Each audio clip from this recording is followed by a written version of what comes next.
What the hell are you doing in my house? I screamed with all the strength my lungs could muster. My heart was beating so hard I thought it might explode in my chest. Before me, kneeling near the door of my own house, were my son Daniel and his wife Jessica with tools in their hands trying to force the lock. A huge moving truck was parked right in front of my garden. The back door was open with some of my furniture already loaded inside. "Dad, were you not supposed to be traveling for 2 weeks?" Daniel went completely pale as if he had seen a ghost. The tools fell from his hands with a metallic crash that echoed in the silence of that afternoon. "Dad, we were just—" Jessica stammered. Her eyes shifted nervously between the truck and me, looking desperately for some credible excuse. "But let me tell you how I got to this moment. Let me tell you how a simple change of plans turned into the most painful revelation of my life. My name is Richard Miller. I am 67 years old, and I have been a widower for 5 years. My wife Emily was the love of my life for 42 years of marriage. When she passed away, I thought I would never feel that kind of deep, tearing pain again. I was wrong, because the pain I felt that afternoon looking at my only son trying to rob me was different. It was a betrayal that cut deeper than anything else. That morning had started like any other. I got up early at 6 o'clock on the dot as always. I made my coffee and checked my suitcase for the 3rd time. I had planned this trip for months. My younger sister, who lives in Florida, had insisted I come visit her. "Richard, you need to get out of that house. You need to distract yourself. Do something different." She told me on the phone every week, and she was right. Since Emily died, I had barely left the house. This house we built together, where we raised Daniel, where we celebrated birthdays and Christmases, where we lived a whole life. Every corner held a memory. Every room told a story. The taxi arrived promptly at 8 a.m. I took one last look at my house, locked the door, and put the keys in my pocket. Daniel knew I was going on a trip. We had talked about the trip 2 weeks earlier. He had even come to visit me the day before to say goodbye and wish me a good trip. Now I understand that visit had a completely different purpose. The international airport in Chicago was crowded as always. I checked in, went through security, and sat in the waiting room with my favorite book. My flight was scheduled for 11 a.m. But at 10:30, a voice announced over the speakers that our flight had been canceled due to technical problems with the aircraft. They offered to reschedule it for the next day, but something inside me simply said, "Go home." I cannot explain exactly what it was. Maybe a father's intuition. Maybe the instinct of a man who has lived long enough to sense when something is not right. But I decided not to wait. I took my suitcase, left the airport, and called another taxi to return home. The ride back took 40 minutes. I looked out the window, watching the familiar streets of my city pass by, thinking that maybe I could try to take the flight the next day, or maybe it was a sign that I should not travel at all. Emily always said I was very superstitious, but she also believed in signs from destiny. When the taxi turned onto my street, something immediately caught my attention. There was a large truck parked right in front of my house. It was one of those moving trucks you rent by the day. My first reaction was to think that maybe a neighbor was moving, but as I got closer, my stomach turned. The truck was parked exactly in front of my driveway, and the back door was open. I paid the driver and got out of the car with my suitcase, feeling every step way heavier. My legs were trembling slightly. Something was terribly wrong. I could feel it in every fiber of my being. I walked slowly up the driveway, and that was when I saw them. My son Daniel, my only son. The boy I raised, the boy I fed, the boy I held when he had nightmares. He was kneeling in front of my door with a tool in his hand, and beside him his wife Jessica holding a screwdriver. Both were completely focused on forcing the lock of my house. For a second, my mind could not process what I was seeing. I simply stood there, paralyzed, observing a scene that seemed taken from a nightmare. Behind them, inside the truck, I could see some of my furniture. I recognized my old side table, the one I inherited from my father. I recognized the dining room chairs that Emily and I bought on our 10th anniversary. That was when I shouted, "What the hell are you doing in my house?" Daniel dropped the tools and stood up so fast he almost lost his balance. His face changed from shock to panic in a matter of seconds. Jessica froze with the screwdriver still in her hand, her mouth opening and closing without making any sound. "Dad, were you not supposed to be traveling for 2 weeks?" Daniel stammered, and I could see sweat forming on his forehead even though it was not hot. "My flight was canceled," I said, my voice trembling with a mixture of shock, disbelief, and rage that was beginning to boil inside me. "But that does not answer my question. What the hell are you doing trying to break into my house?" "Dad, we just wanted to..." Jessica tried to speak, but the words got stuck in her throat. Just wanted to, what? My voice went up an octave. Just wanted to break in and steal? Just wanted to take my things while I was away? I looked at the truck again more carefully. This time it was not just my furniture. I could see boxes, bags, and objects wrapped in blankets. How long had they been planning this? How long had they been waiting for me to leave so they could empty my house? It is not what you think, Dad. Daniel finally found his voice, although it sounded weak and pathetic. Can we explain? Then explain, I said, crossing my arms over my chest, trying to control the shaking running through my entire body. Explain to me why my own son is trying to force entry into my house. Explain to me why there is a moving truck full of my things. Explain to me why I feel like my heart is breaking into 1,000 pieces in this very moment. Daniel looked at Jessica, and in that exchange of glances I could see everything I needed to know. They had planned this. It was not an impulse. It was not a misunderstanding. It was a deliberate and calculated plan waiting for the perfect moment to execute. Let me explain. Daniel took a step toward me, but instinctively I stepped back. That gesture, that small movement of rejection seemed to hurt him more than any word. Things have been tough for us lately, he said. Tough? I repeated, my voice loaded with disbelief. And that gives you the right to rob me? We are not robbing you. Jessica finally found her voice, although it sounded defensive, almost aggressive. We are family. We thought you could help us. Help? I let out a bitter laugh that I did not even recognize as mine. Help by emptying my house while I am away without even asking me, without my permission? I walked over to the truck. I needed to see with my own eyes what else they had taken. With every step toward that vehicle, I felt like I was walking toward my own execution. I walked up the ramp and started inspecting the contents. My heart sank with every object I recognized. There was the china set Emily gave me on our 25th anniversary. The antique lamps we bought together in that thrift district 30 years ago. The paintings that hung in the living room, including the one my mother painted before she died. Books, ornaments, even the old radio that belonged to my father. How much? I asked without turning to look at them. My voice was barely a whisper. How much did you think you would get selling my entire life? Dad, please. Daniel's voice sounded broken behind me. I turned to face them, and the tears I had been holding back began to roll down my face. I have a very simple question, Daniel. Just one question, and I want the truth. Is this the first time? The silence that followed was deafening. Daniel could not look me in the eyes. Jessica was biting her lower lip, staring at the ground. Answer me, I demanded, my voice trembling. Is this the first time you have entered my house without my permission? Jessica started, but Daniel interrupted her. No, he finally admitted, and with that single word I felt like the air had been sucked out of my lungs. We have been here before, when you went to the store, when you visited Frank, when you went to your doctor appointments. I leaned against the side of the truck. I needed something to hold me up because my legs were threatening to give way. How many times? I asked. I do not know, Dad. Several times in the last 3 months? 3 months. For 3 months, I had been living in my house, feeling safe, feeling at home, while my own son came and went like a thief. All those times I felt something was out of place. All those moments I thought I was getting forgetful, imagining I had left an object in a different place. It had not been my imagination. It had been real. What did you take? I asked, although I was not sure if I wanted to know the answer. Before today, what other things did you take from here? Jessica and Daniel exchanged another look, that silent communication of couples who have shared secrets. Small things, Jessica murmured. Things we thought you would not notice immediately. Like what? I insisted, feeling the rage bubbling again in my chest. Some jewelry, Daniel admitted, his voice barely audible. Some silver candlesticks. Some old books we thought would have value. Every word was like a direct blow to my heart. Emily's jewelry, I whispered. The pearl earrings she left me before she died. The necklace she wore at our wedding. I thought I had lost them. I searched the whole house for weeks. We needed them, Dad, Daniel tried to justify. We had debts. We had to pay. You could have asked me for help. I exploded, my voice echoing down the street. I am your father, Daniel. If you needed money, if you had problems, you could have told me. But instead you decided to steal from me. You decided to betray my trust in the worst way possible. We knew you did not have much money, Jessica intervened, and there was something in her tone that made me look at her more closely.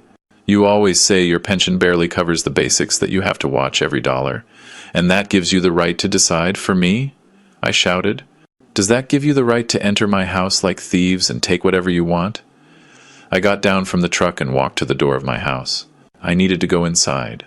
I needed to see what else had been violated, what else had been touched by hands I thought loved me. I took my keys with trembling hands and opened the door. The inside of my house looked normal at first glance. But when you look carefully, when you know every corner of your home, you can see the absences. I could see the empty spaces where my things used to be. The shelf where I kept my grandmother's crystal figurine collection was empty.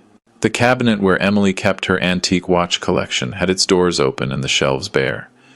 I walked toward my bedroom like a man in a trance. Daniel and Jessica followed me at a distance, not daring to get too close. I opened the drawer of my dresser, the drawer where I kept my most precious treasures. It was practically empty. The locket, I said, my voice sounding hollow and dead. The gold locket Emily gave me on our last anniversary with photos of us when we were young. "Where is it?" "Silence! Where is it?" I shouted, turning toward them with a fury I had never felt before. "We sold it," Jessica admitted in a low voice. 2 weeks ago. We needed to pay the rent or we were going to be evicted. I felt like they had ripped my heart out of my chest. That locket was the most precious thing I had. It was the last gift from Emily, the last physical piece of our love I could hold in my hands. And they had sold it. They had sold it as if it were just any object without value, without importance. "How much?" I asked, my voice trembling with contained rage. "How much did you get for it?" $200, Daniel whispered. $200.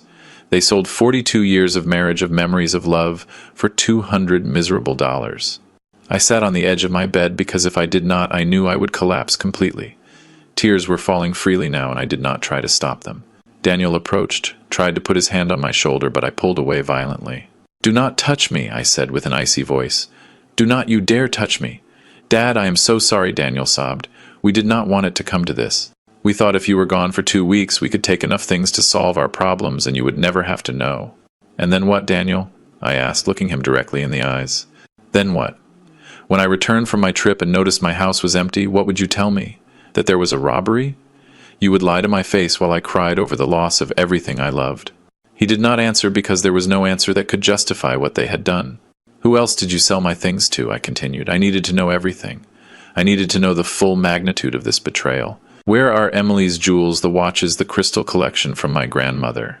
"There is a pawn shop on 7th Street, Jessica spoke, her voice small. "That is where we took most of the things. Some we sold online in those buy and sell groups." "And the money?" I asked. "On what? You spent the money you got selling my memories?" "We had debts," Daniel began to explain. "The credit card was maxed out. We owed 3 months of rent. The car was about to be repossessed. We had collectors calling every day threatening to sue us. And it never occurred to you to ask me for help?" I repeated, feeling disbelief mixing with pain. "It never occurred to you to come to me, your father, and tell me the truth?" Daniel ran his hands over his face, and I could see he was crying too. But his tears no longer moved me like they used to. I could no longer feel compassion for someone who had violated my trust in such a deep and deliberate way. "We were ashamed," he finally admitted. "Ashamed to admit we had failed, that we could not handle our own finances, that we were drowning in debt." "So you preferred to become thieves?" I said bitterly. "You preferred to steal from a 67-year-old widower who lives alone on his pension? That was the best solution you could come up with? You are not just an old man." Jessica intervened, and there was something in her tone that made me look at her more closely. "You own this house, a big house in a good neighborhood. You are worth a lot more than you think, Richard." Something in the way she said this froze my blood. "What do you mean by that?" Jessica looked at Daniel, seeking permission or support. He shook his head slightly, but she seemed to ignore him. "This house is worth at least $300,000, Jessica said, her words falling like stones in the silence of the room. "Probably more. And you live here alone in this huge house with all these empty rooms while we can barely pay for a 1-bedroom apartment in the worst neighborhood in the city." There was the full truth finally exposed. It was not just about debts. It was about resentment. It was about greed. "So you thought I did not deserve to live in my own house?" I said slowly, processing the magnitude of what I was hearing. "You thought I had too much and you too little." "It is not fair," Jessica raised her voice, all pretense of regret disappearing from her face. "We work 60 hours a week and we can barely survive while you sit here alone in this mansion." "This is not a mansion," I replied with a trembling voice. "It is the home Emily and I built with 40 years of hard work. It is the house we paid for with every dollar we earned, sacrificing vacations, luxuries, Everything you can imagine. This house is full of memories of a lifetime. Memories do not pay the bills, Jessica replied coldly. Jessica, shut up, Daniel finally exploded. Shut your mouth for once. But it was already too late. She had already said too much. The complete plan was now exposed before me in all its horrible clarity. They did not just want to steal my belongings. They wanted to steal my home, the only place in the world where I felt safe, where I could still feel Emily's presence. Get out, I said with a quiet but firm voice. Get out of my house right now. Dad, please let me explain, Daniel tried to approach again. There is nothing to explain, I interrupted him. I want you out of my house immediately, and I want you to return everything that is in that truck. Now. We cannot do that now, Jessica said coldly. Some of those things we already sold. They do not exist anymore. Then you are going to pay me for them, I said, surprising myself with the firmness in my voice. You are going to pay me every cent of the value of everything you stole, or I am going to call the police. You are going to call the police on your own son? Jessica laughed. Do not be ridiculous. You are too weak to do that. Test me, I looked her directly in the eyes, and something in my expression must have scared her because she took a step back. Dad, please, Daniel was sobbing openly. We do not want it to end like this. We are family. Family does not steal from each other, I replied, feeling every word tear me apart inside. Family does not conspire to take everything from one of their own. What you did is not what family does. It is what strangers do, what criminals do. I took my cell phone out of my pocket with shaking hands. Daniel saw the gesture and went even paler. Who are you going to call? He asked with a fearful voice. First, I am going to call Frank, I said, referring to my neighbor and best friend. He is a witness. I need someone else to be here and see what you have done. Then I am going to call a locksmith because I am going to change all the locks in this house today. And then I am going to call my lawyer. Dad, you cannot do this, Daniel pleaded. You are going to ruin us. If you call the police, I will have a record. I will not be able to get a job. You are going to destroy us. You destroyed yourselves, I replied, dialing Frank's number. I did nothing except be foolish enough to trust my own son. The phone rang twice before Frank answered. Richard, I thought you would be on the plane. Frank, I need you to come to my house immediately, I said, my voice breaking slightly. Something has happened. I need a witness. I am on my way, he replied without asking questions, and I could hear the sound of a door closing on the other end of the line. Frank lived 3 houses down. He would be here in minutes. I hung up the phone and looked at Daniel and Jessica. You have 2 options. You can stay here and wait for Frank to arrive, and then we call the police together. Or you can start returning everything that is in that truck right now. And maybe, just maybe, I will consider not pressing charges. That is blackmail, Jessica spat the words. I did not correct her. It is justice. It is giving you a chance you do not deserve. A chance I never had when you decided to turn my home into your personal store. Daniel looked at the truck parked outside, then looked at me and finally looked at Jessica. I could see the conflict on his face, the internal battle between the son he once was and the man he had become. Okay, Daniel finally conceded, his voice barely a defeated whisper. We will return everything. What? Jessica looked at him with disbelief. Daniel, you cannot be serious. Enough, Jessica. Daniel ran his hands over his face, looking exhausted and defeated. This has gone too far, much further than it should have gone. I cannot believe you are giving up like this. Jessica looked at him with contempt. I knew you were weak, but this... I am not weak, Daniel interrupted her, his voice taking a tone I had never heard before. I am a thief. I am someone who betrayed his own father. That is not being strong, Jessica. That is being a coward. For the first time since I arrived, I saw some genuine regret in my son's eyes. But it was too late. The damage was done. The trust was broken, and I was not sure if it could ever be repaired. Start taking things out of the truck, I ordered, crossing my arms. Every last object. Daniel nodded and walked out of the house. Jessica followed him, but not without giving me a look full of pure resentment. I stayed in my bedroom staring at the empty drawer where my most precious treasures used to be, feeling a void in my chest that I knew no returned object could fill. I heard hurried footsteps outside, and then Frank's familiar voice.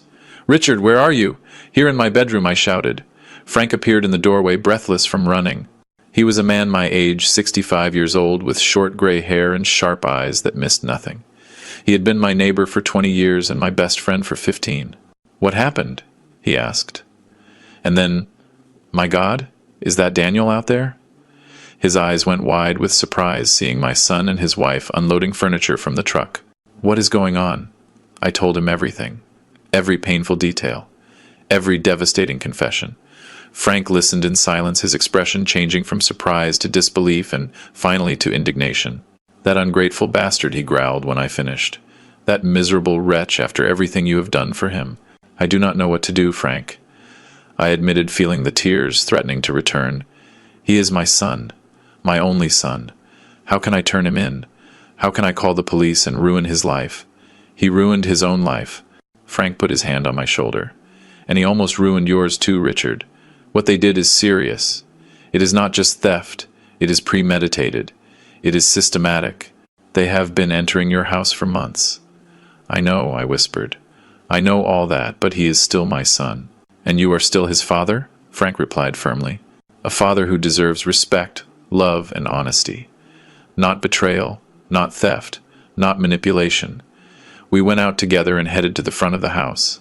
Daniel and Jessica were unloading the furniture with slow, resentful movements. They had already returned several pieces, but the truck was still half full. "How much is left?" I asked. "Quite a bit," Daniel replied, without looking me in the eyes. "It took us all morning to load." "So it will take you all afternoon to unload?" I said without a trace of sympathy. "I want everything back in its exact place. Every piece of furniture. Every box. Every object." Frank stayed with me, a silent and supportive presence. We watched as Daniel and Jessica worked, sweating under the afternoon sun. Neighbors began to come out, curious about the truck and the unusual activity.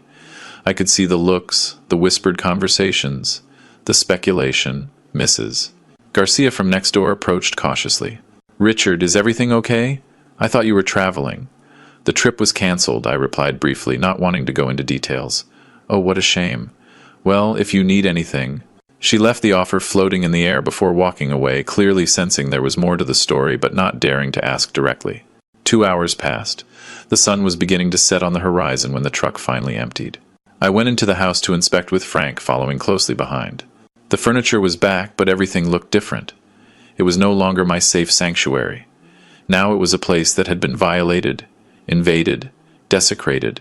"Many things are still missing," I said, looking at the empty spaces that still remained.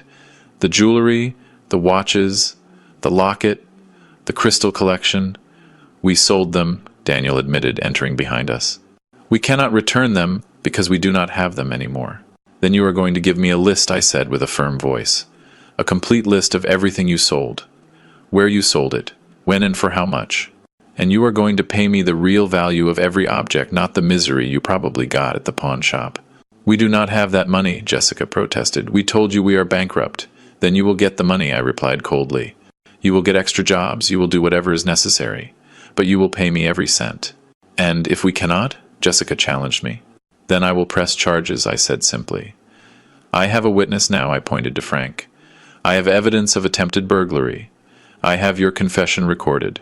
I held up my cell phone and watched as both of them went pale when they realized I had been recording the entire conversation since Frank arrived. "That is a trap," Jessica accused. No, Frank intervened with an icy voice. "That is intelligence. It is protecting yourself from people who clearly have no scruples." Daniel slumped onto the sofa looking completely defeated. "How much time do we have?" "You have a month," I decided in the moment. 1 month to get the money and return the value of everything you stole, or I will go to the police with everything I have." 1 month is not enough," Jessica protested. "The debts we have total more than $15,000, and that is without counting what we owe you." "That is not my problem," I said, and every word hurt because I knew I was closing a door possibly forever. "You had 3 months to rob me. You have a month to compensate me. You are cruel," Jessica spat the words. I did not correct her. "I am just I," replied. "Something you clearly do not understand." I took my phone again and dialed another number. This time it was the locksmith, John Smith, whom I had used before when I lost my keys a few years ago. "Hello, this is Richard Miller. I need to change all the locks in my house. All of them. Can you come today? It is urgent." The locksmith said he could be there in an hour. I hung up and looked at Daniel and Jessica. "You have an hour before the locksmith arrives," I said. "After that you will never be able to enter this house again without my explicit permission." "Dad, please," Daniel stood up, approaching me with hands outstretched in supplication. "Do not do this. I am still your son." "A son who robbed me," I replied, feeling my heart break with every word. a son who conspired to take my home from me, a son who sold my deceased wife's last gift for $200 miserable. I was desperate, Daniel sobbed. I did not know what else to do. You could have asked me for help, I repeated for the umpteenth time. Could you have come to me with the truth? Yes, I do not have much money, but I would have sold some things myself. I would have gotten a loan. I would have done something, but you took that option away from me. You took away my right to decide about my own life, about my own belongings. I am sorry, Dad. Daniel was weeping openly now. I am so sorry. I do not know what I was thinking. You were thinking about yourself, I said with sadness. Only about yourself. Frank took me gently by the arm. Richard, why do you not sit down? You have had a terrible day. I sat down suddenly feeling exhausted. All the weight of the day, of the shock, of the betrayal. It fell on me like a giant wave.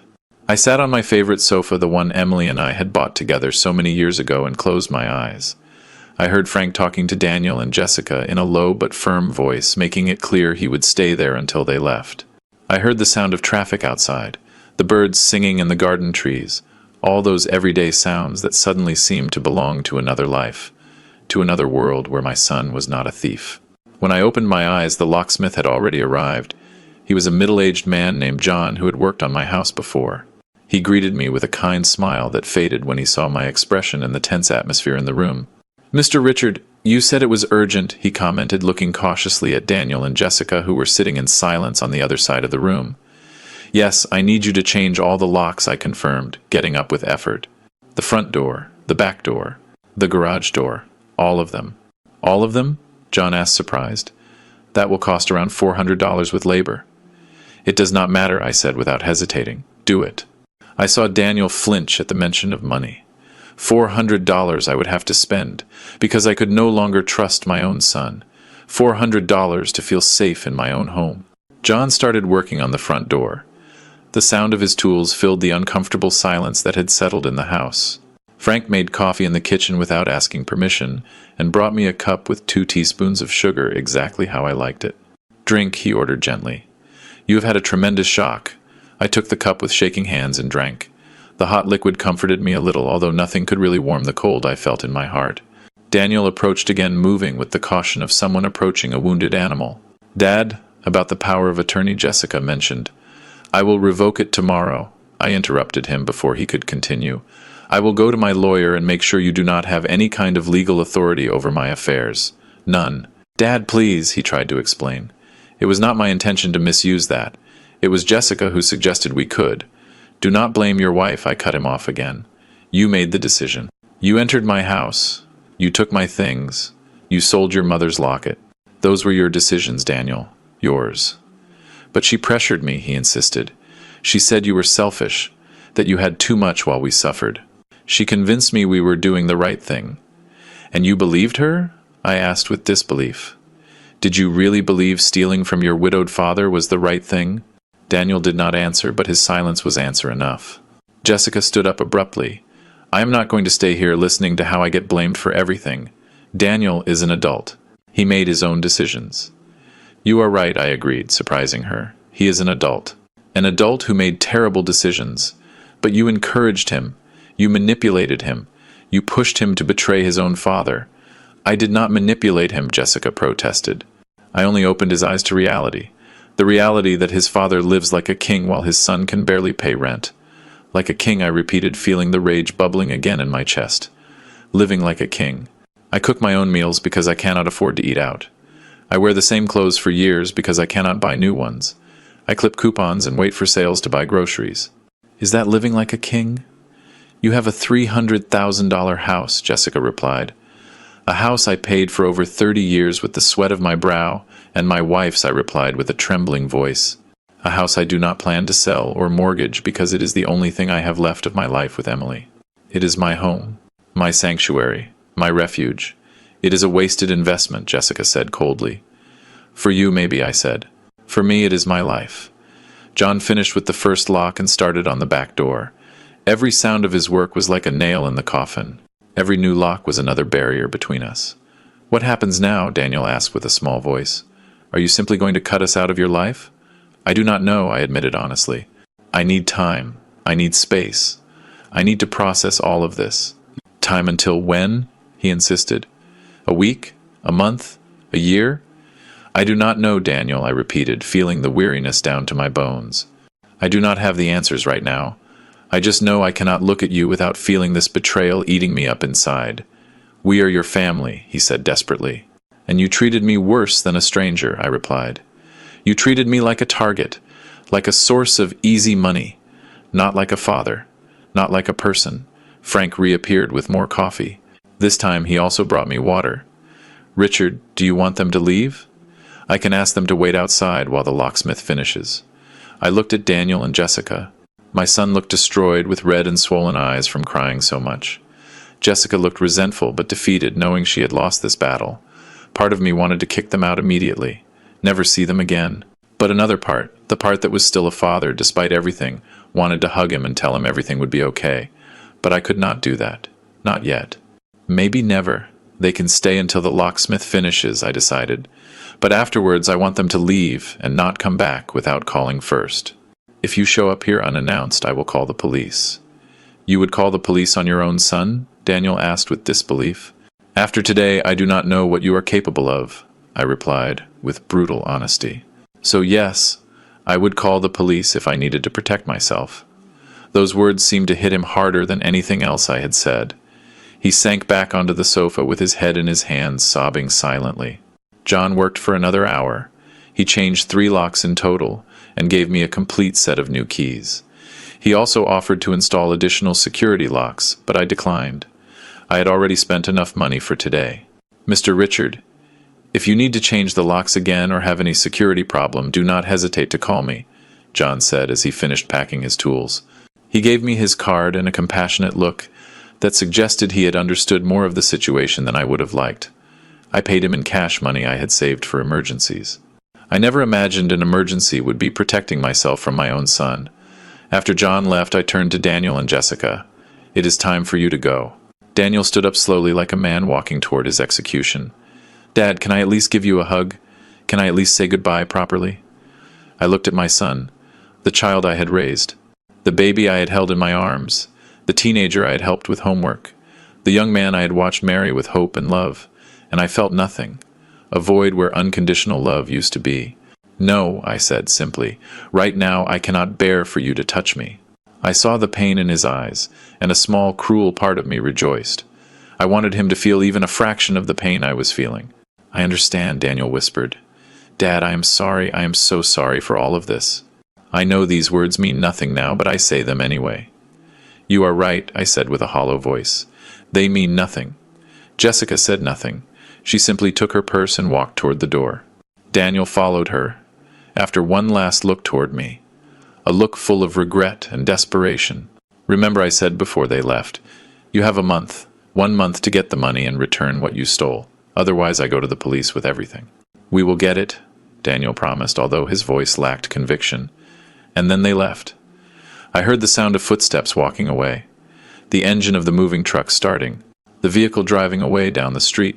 And then for the first time all day there was silence. Frank closed the door and engaged the new lock. The sound was definitive, final. Richard, Frank said softly, coming to sit beside me. Are you okay? No, I admitted. And finally, I allowed the tears to flow freely. I am not okay at all. Frank hugged me while I cried. I cried for the lost innocence, for the broken trust, for the relationship that maybe could never be repaired. I cried for the son I thought I had and for the man he had actually become. I cried for Emily, wishing she were here, wishing she could tell me what to do. Let it out, Frank murmured, patting my back like a father would. Cry all you need. You have earned it. I do not know how long we were like that. The sun had set completely when I finally separated from him. My eyes were swollen and my throat was sore from sobbing. Thank you, I whispered, drinking the water slowly. Thank you for being here. I do not know what I would have done without you. You do not have to thank me, Frank replied firmly. That is what friends do. Real friends. That word, real, echoed in my mind. True friends, true family. What did those words really mean? I had thought family was sacred, that blood was thicker than water, that a son would always be a son. But today had taught me that family could betray you as deeply as any stranger. Maybe more deeply because you trusted them in a way you would never trust anyone else. You need to eat something, Frank said, getting up from the sofa. I bet you have not eaten anything all day." He was right. My last meal had been breakfast that morning a whole lifetime ago. But the idea of eating turned my stomach. "I am not hungry," I protested weakly. "I do not care." Frank was already in the kitchen opening the refrigerator. "You are going to eat even if I have to shove it in your mouth myself. You have had a tremendous shock and you need to keep up your strength." He made a simple sandwich for me and heated up some soup he found in the pantry. He forced me to eat while he sat across from me watching me like a hawk. Every bite was hard to swallow, but I did it because I knew he was right. I needed to keep my strength for what was coming next. "What is the plan now?" Frank asked when I finished eating. "Tomorrow I am going to see my lawyer," I said, having thought about this for the last few minutes. "I need to revoke that power of attorney immediately. Then I need to make a complete inventory of everything that was stolen and estimate the real value."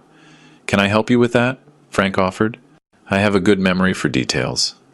I remember many of the things you had." "Thank you," I said, feeling a wave of gratitude for this man who had shown up without asking questions, who had stayed by my side throughout this horrible day. "I also need to decide if I am really going to press charges if they cannot pay me." "Do you have doubts?" Frank asked, surprised. "It is my son, Frank," I sighed. "I know what he did. I know he has no excuse, but he is still my son. How do I send my own son to jail?" "You would not be sending him," Frank replied gently but firmly. "He sent himself with his actions. You are just protecting your rights, your property, your safety." "I know that in my head," I admitted. "But my heart says he is my baby, the child I raised, that I fed, that I took care of when he was sick. That child grew up," Richard Frank said softly. "And the man he became made decisions that have consequences. You cannot protect him from the consequences of his own actions forever, Richard. Sometimes love means letting people face what they have done." His words made sense, but that did not make them easier to accept. Frank stayed with me until very late that night. We went through every room of the house together, taking notes on what had been returned and what was still missing. The list of lost items was devastating. Emily's jewelry valued at least $5,000. My antique watches, which had been appraised at $3,000 a few years ago. My grandmother's crystal collection, irreplaceable, but probably worth around $2,000. And the locket. My precious locket, which was priceless to me, but they had sold for a measly $200. They are looking at a debt of at least $15,000. Frank calculated, reviewing our notes. "And that is being conservative with the estimates. Some of these things could be worth much more." "They will never have that money," I said with certainty. "They already said they have debts of $15,000. How are they going to get another $15,000 in a month?" "Then you go to the police." Frank said simply, as if it were the most obvious thing in the world. "Then I go to the police," I repeated, testing the words in my mouth. They were strange, wrong, as if I were speaking in a foreign language. That night, after Frank finally went home, I stayed awake for hours. The house seemed different. Every creak made me jump. Every shadow seemed threatening. This place that had been my sanctuary for decades now seemed like a violated and unsafe space. I got up and checked all the locks 3 times, then 4 times, then 5. I knew it was irrational, that the locks were new and safe, that Daniel and Jessica no longer had the keys. But I could not stop. The fear had settled in my bones in a way I could not shake. Finally, around 3 a.m., I fell asleep on the sofa with all the lights on, unable to bear the idea of sleeping in my bedroom, where much of the confrontation had taken place. I woke up with the sun coming through the windows, and my body aching from sleeping in an uncomfortable position. For a blessed moment, I did not remember anything. Then everything came back at once, like a cold wave, and I had to breathe deeply several times not to start crying again. I forced myself to get up, to make coffee, to follow a normal routine, although nothing was normal. I called my lawyer, Mr. Miller, as soon as he opened his office at 9 a.m. "Mr. Richard Miller, what a surprise," he said, with his friendliest and most professional voice. "How can I help you?" "I need an urgent consultation," I said, trying to keep my voice steady. "I need to revoke a power of attorney, and possibly discuss filing criminal charges." There was a pause on the other end of the line. "Criminal charges? Is everything okay?" "No," I admitted. "Nothing is okay, but I prefer to discuss it in person. I can see you this afternoon at 2. Does that work for you?" "Perfect," I agreed. "I will be there." I passed the next few hours preparing for the meeting. I organized all my notes. The recording of the confrontation with Daniel and Jessica.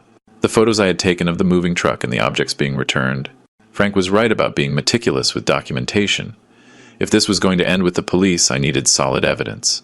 At 1 o'clock, I dressed in my best suit, one that Emily always said made me look powerful and elegant. I needed to feel powerful today. I needed to feel that I still had control over something in my life. Mr. Miller's office was downtown in an old but well-maintained building. I had known him for years. He had handled the sale of our first house. He had helped with Emily's will. He had been a constant presence in the important legal moments of my life. His secretary showed me in immediately. Miller got up from his desk when I entered, and his worried expression told me that something in my appearance revealed the trauma I had experienced. "Mr. Richard, please take a seat," he said, pointing to a comfortable chair in front of his desk. Are you okay?" "I am not okay," I said honestly, sitting down. "I am not okay, but I need your help to solve this." And then I told him everything, every painful detail of that horrible day. Miller listened without interrupting, taking occasional notes, his expression becoming more serious with every revelation. "This is serious, Mr. Richard," he said when I finished. "Very serious.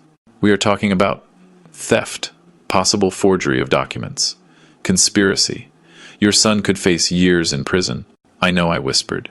"That is why I am so devastated." "I understand your conflict," Miller said with compassion.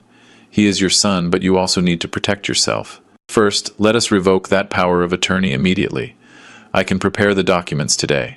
"Thank you," I said with relief. "Second, we need to decide on the criminal charges," he continued. "You have solid evidence, the recording, the testimony of your neighbor. The facts are clear, but once you press charges, there is no turning back. The legal process will run its course."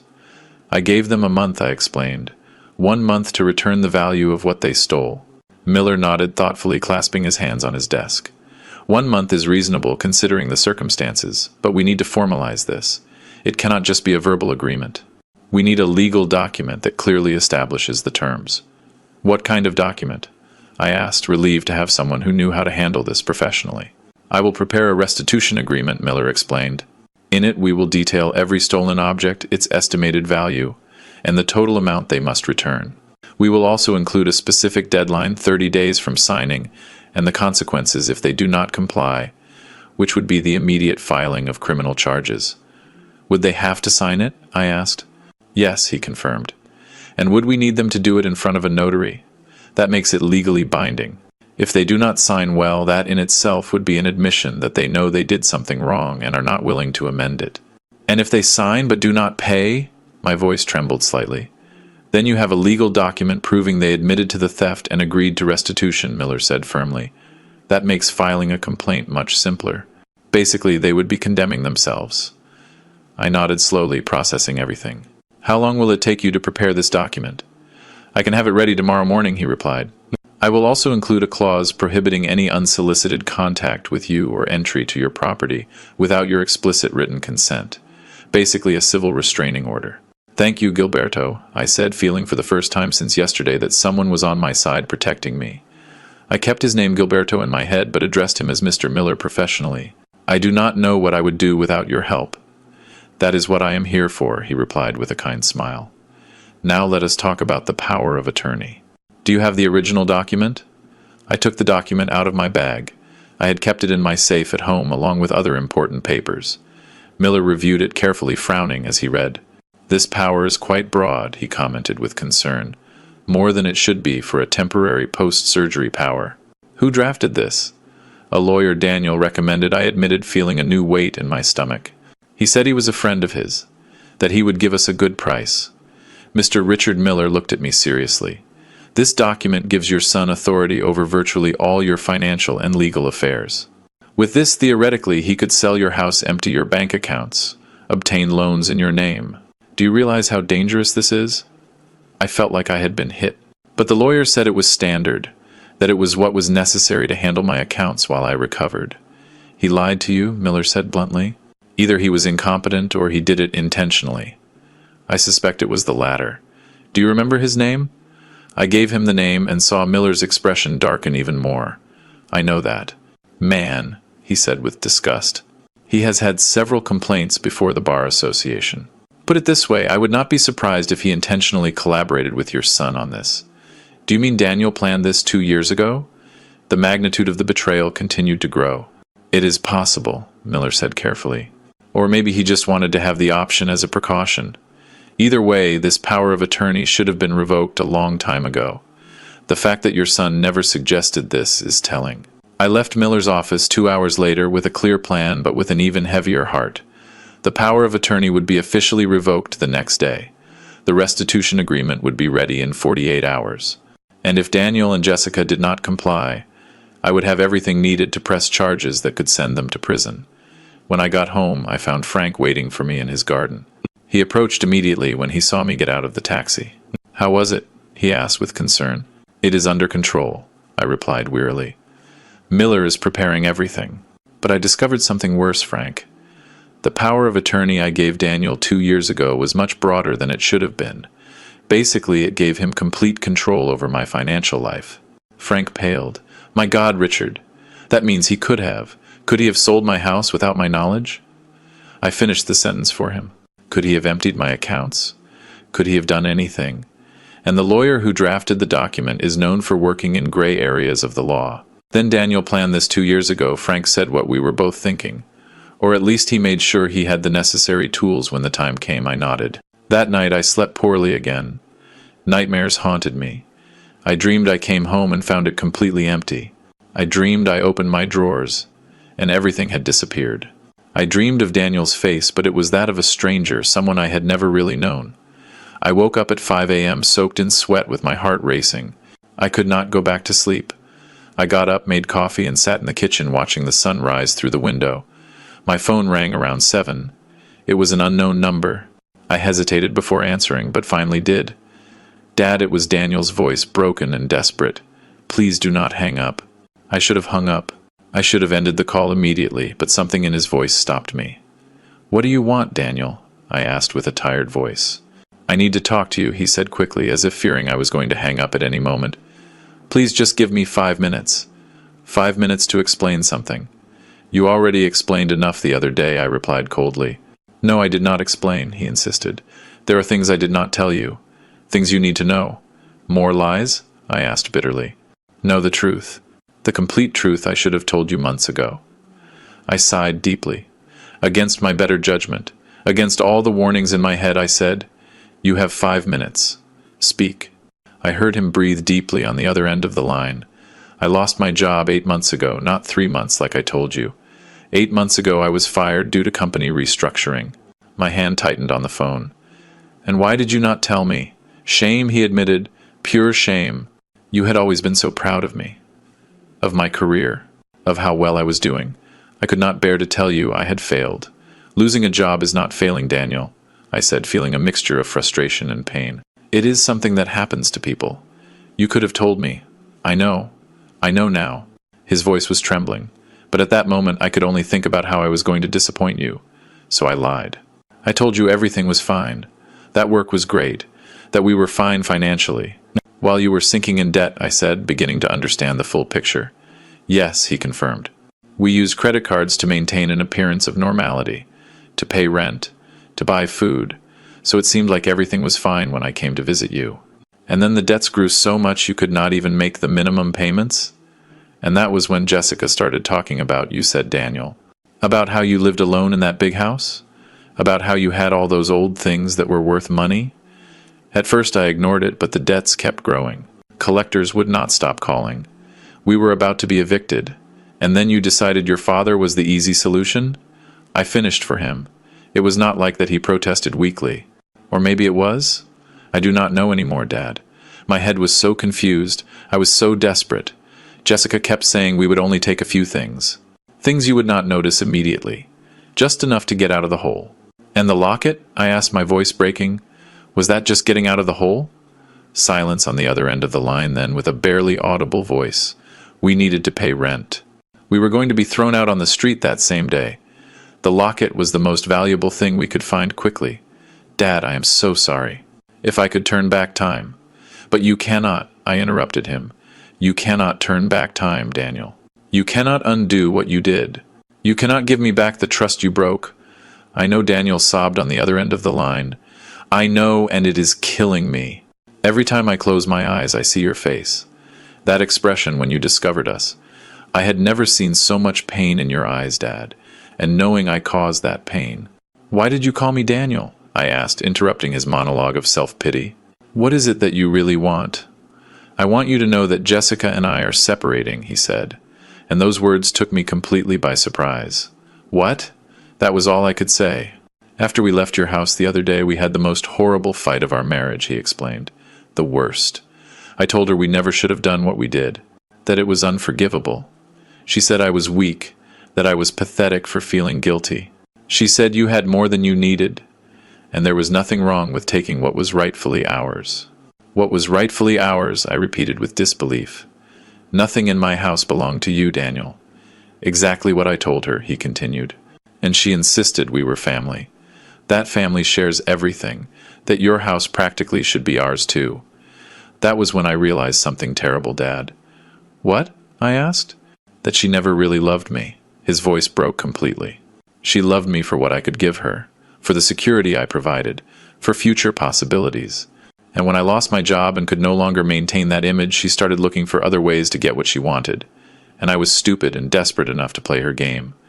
I felt a strange mixture of emotions. Part of me wanted to console my son, to tell him everything would be okay. But another part, the part that was still bleeding from betrayal, remained cold and distant. That does not excuse what you did, I finally said. Jessica may have suggested the idea, but you made the decision. You entered my house. You took my things. You sold your mother's locket. Those were your decisions, Daniel. Yours. You are right, he admitted. And I am going to make things right, Dad. I got a job yesterday. It is not a big deal, just a warehouse job night shift, but it pays well. And I also got a second job during the day at a gas station. Between the two jobs, I can earn around $3,000 a month. I did quick mental calculations. That was not enough to pay $15,000 in a month. I know, he said with frustration. I have been thinking about this non-stop. I am trying to sell my car. I could get around $4,000 for it, and I have some things I can sell. My computer, my guitar, anything of value. And Jessica? I asked. Is she contributing to this? She left, he said simply. She packed her bags last night and went to live with her sister. She said if I was stupid enough to ruin our lives for a selfish old man, then she did not want to be part of that. The phrase selfish old man hit me like a slap. That was how she saw me. That was probably how she had seen me for years, only I had been too blind to notice. So you are alone? I observed. Yes, he confirmed. But maybe that is what I need. Maybe I have needed to be alone for a long time to discover who I really am, without someone else telling me what to think or what to do. Daniel, I appreciate you calling me and telling me all this, I said carefully. But this does not change the situation. My lawyer is preparing a restitution agreement. You will have to sign it in front of a notary, and if you cannot pay the full amount in a month, I will have to press charges. I understand, he said with a resigned voice. And I accept it. Whatever you do, Dad, I accept it. I deserve whatever you decide to do. It is not about what you deserve, I replied, feeling the tiredness in every word. It is about protecting myself, about making sure this never happens again. It will never happen again, he promised vehemently. I swear on Mom's memory that I will never do something like this again. The mention of Emily went through me like a knife. Do not swear on your mother, I said with a trembling voice. Do not bring her name into this. She would be devastated if she knew what you did.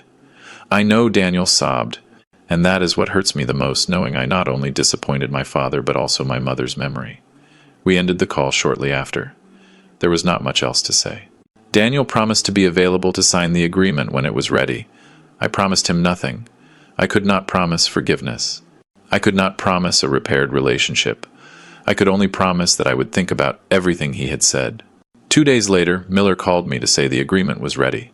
Daniel came to his office that afternoon looking gaunt and exhausted.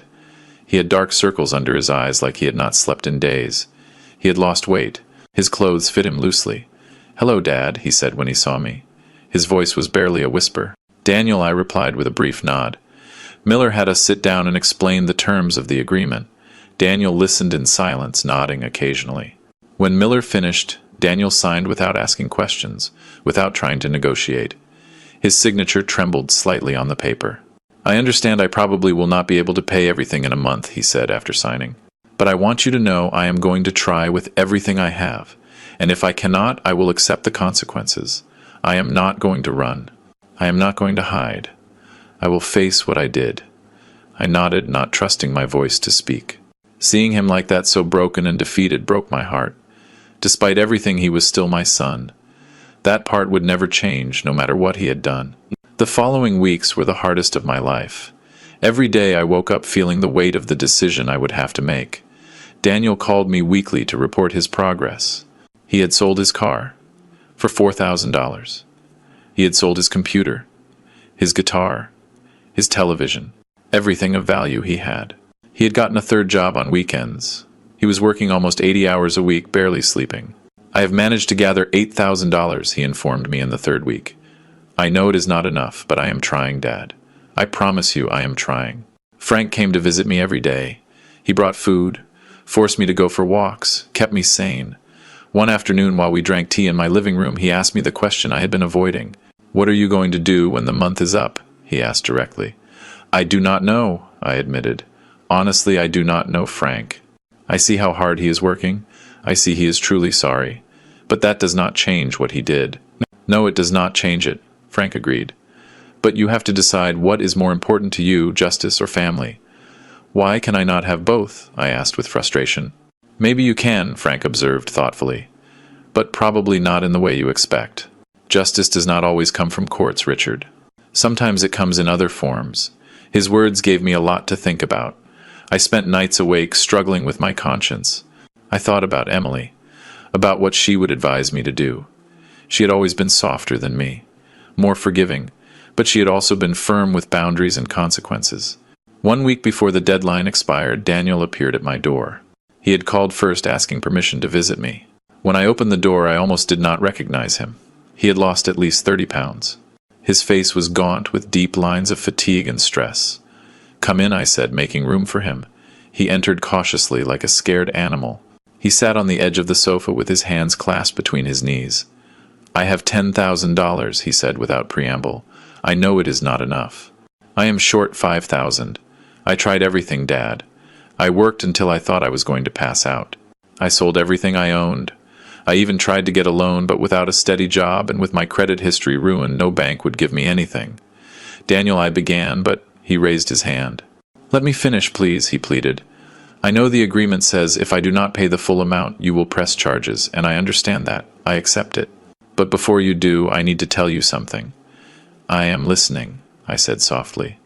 "These last 30 days have been the worst of my life," he began, his voice trembling. "But they have also been the most revealing.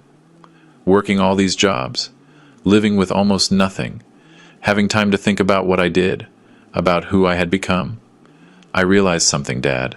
"What?" I asked. "I realized I had lost my way a long time ago," he continued, tears running down his face. "Mom died, and I did not know how to handle it. Instead of talking to you, instead of processing my pain, I simply buried it. I focused on work, on pretending everything was fine, on being what I thought I should be. I felt my own throat closing. We had not really talked about Emily's death, not in the way we should have. We had both suffered in silence, each trying to protect the other. And then I met Jessica," he continued. "And she was so sure of herself, so determined. She made me feel like I could be strong again. But what I was really doing was letting someone else make decisions for me, letting someone else tell me who I should be." "Daniel, we all make mistakes in relationships," I said softly. "That does not justify." "I know," he interrupted me. "I am not trying to justify anything. I am just trying to explain how I got to the point where I thought stealing from my own father was an acceptable option. I had lost my moral compass, Dad. I had lost sight of who I really was." He wiped his tears with the back of his hand, a gesture so familiar from when he was a child that I felt a sharp pain in my chest. "These 30 days working non-stop, living with almost nothing, facing what I did, was like waking up from a nightmare," he said. "And I realized something else. I realized what I regret most is not that you caught me. It is that I did this in the first place. It is that I betrayed everything you taught me about honesty and integrity. What do you expect me to do with this, Daniel?" I asked, my voice breaking. "What do you expect me to say?" "Nothing," he replied, surprising me. "I do not expect your forgiveness. I do not expect you to forget what I did. I just wanted you to know that these 30 days changed my life. They taught me who I never want to be again. And regardless of what you decide to do, whether to press charges or not, I am going to spend the rest of my life trying to be the man Dad would have wanted me to be." We sat in silence for a long moment. I could hear the wall clock, the same clock Emily and I had bought on our trip to Europe 25 years ago. Every tick-tock seemed to mark the weight of the decision I had to make. "Do you still have the $10,000? I finally asked. Daniel nodded, pulling a thick envelope from his jacket. "It is all here in cash, as the agreement specified." I took the envelope, feeling its weight in my hands. $10,000. 30 days of grueling work, of sacrifice, of facing consequences. It was not the full amount, but it was evidence of genuine effort. "I am going to keep this," I said, and saw his shoulders relax with relief. "But I am not going to press charges, not yet." "What?" His voice was full of cautious hope. "Listen to me carefully, Daniel," I said firmly. "I am not forgiving what you did. I am not saying it is okay. I am saying I see your effort. I see your genuine regret, and I believe sending you to jail will not fix our relationship nor return what I lost." "Then what?" he began to ask. "The remaining $5,000, I continued. "You are going to pay them with time." "With time?" he asked, confused. "Once a month," I explained, forming the idea as I spoke. "You will come to my house, help me with things I need, repairs, gardening, whatever, and we will talk. We will really talk, not just superficialities. We will talk about your mother, about your pain, about how to rebuild trust." I saw the surprise on his face. "Are you giving me another chance?" "I am giving you the chance to earn one I corrected. But understand this clearly. The locks stay changed. You will never have keys to this house again. If you want to visit me, you will call first. If I need help, I will call you. But you will never enter my house again without an invitation. Understood?" "Understood," he nodded vigorously. "Dad, I promise I will not disappoint you again." "That is what I hope," I said, feeling the weight of years falling from my shoulders. "Because this is your last chance, Daniel. If you ever betray my trust again in any way, there will be no more conversations. I will press charges immediately." "I will not do it," he promised. "I swear on Mom's memory, on everything that is sacred. I will not fail again."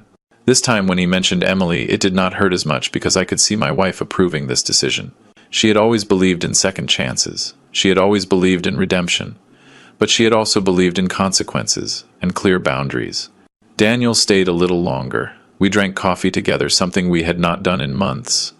The conversation was awkward, at first full of pauses and tense silences. But gradually we began to talk about real things. He talked about how hard it had been losing his mother, about how he felt he had to be strong for me when in reality he was devastated too. I spoke of my own loneliness, of how every day in this big house reminded me of what I had lost. "We should have had these conversations 5 years ago," I said finally. "Yes," Daniel agreed, "but I guess better late than never." When he left that night, I hugged him for the first time since the day of the confrontation. It was not like before. There was not that warmth and unconditional trust, but it was a start. A small step toward something that maybe with time and effort could heal. Frank came to visit me the next day, curious to know what I had decided. "I am not going to press charges," I told him, "at least not for now. Are you?" "Sure?" he asked, studying my face carefully. "No," I admitted. "Honestly, I am not sure of anything, but I am sure sending my son to jail will not return what I lost. It will not return Emily's locket. It will not return the trust. It will just add more pain to an already painful situation." "You are stronger than you think," Frank said, taking my hand. "And wiser." "I do not feel wise," I sighed. "I feel tired." "Forgiveness is tiring," Frank observed, "but resentment is more tiring. And resentment lasts longer." He was right, as always. In the weeks that followed, Daniel kept his word. He called before every visit. He came once a week to help with household chores. He fixed the garden fence that had been broken for months. He cleaned the gutters. He painted the guest room that had needed a fresh coat of paint for years. And we talked. We talked about Emily, about the good times and the hard times. We talked about his childhood, about the memories we shared. Slowly, very slowly, we began to rebuild something. It was not what we had before that was lost forever, but it was something new, something built on honesty and clear boundaries instead of assumptions and blind trust. Months later, while sitting in my living room on a quiet afternoon, I realized the house felt different. It no longer felt violated or unsafe. It felt like my home, but a home I now protected with greater care. The new locks were not just metal and mechanisms. They were symbols of healthy boundaries, of necessary protection. I thought about everything I had lost. Emily's jewelry, my watches, the precious locket. I would never get them back. That pain would remain forever. But I had also gained something. I had gained knowledge of my own strength. I had learned that love does not mean allowing yourself to be hurt. I had learned that forgiving does not mean forgetting or pretending nothing happened. I got up and walked to the front door, running my hand over the new lock. I remembered the words Frank had said months ago, words that now resonated with deep truth in my heart. Not every closed door is resentment, I whispered to myself. Some are protection. I closed my eyes and could feel Emily's presence around me in every corner of this house we built together. And I knew with a deep certainty that she would be proud of me. Not necessarily for forgiving our son, but for protecting myself first, for establishing boundaries, for knowing that true love includes respect, and that respect requires boundaries. Outside, the sun was beginning to set, painting the sky with shades of orange and pink. It was the end of a day, but also the beginning of something new, a new way of living, maybe more cautious, but also more conscious, stronger, more mine. And for the first time in a long time, I felt at peace. 3 years later, Daniel and I have a different relationship, but a solid one. He has never had keys to my house again, but he has not asked for them either. He has rebuilt his life slowly, found a steady job, moved into a small but decent apartment. He never remarried. Every month he keeps his promise. He comes, helps, we talk. Sometimes they are difficult conversations. Sometimes they are moments of genuine connection, but they are real, honest, built on a foundation of mutual respect and clear boundaries. Did you enjoy my story? Where are you watching us from? Let us connect in the comments. If you liked the story, you can support me by sending a super thanks, so I can keep bringing more stories like this. I really appreciate your support. I look forward to your comments on the story. In the video, you can see 2 new life stories I highly recommend. There is much more on my channel. I look forward to your comments on the story. In the video, you can see 2 new life stories I highly recommend. There is much more on my channel. Do not forget to subscribe. Until the next life story, with love and respect.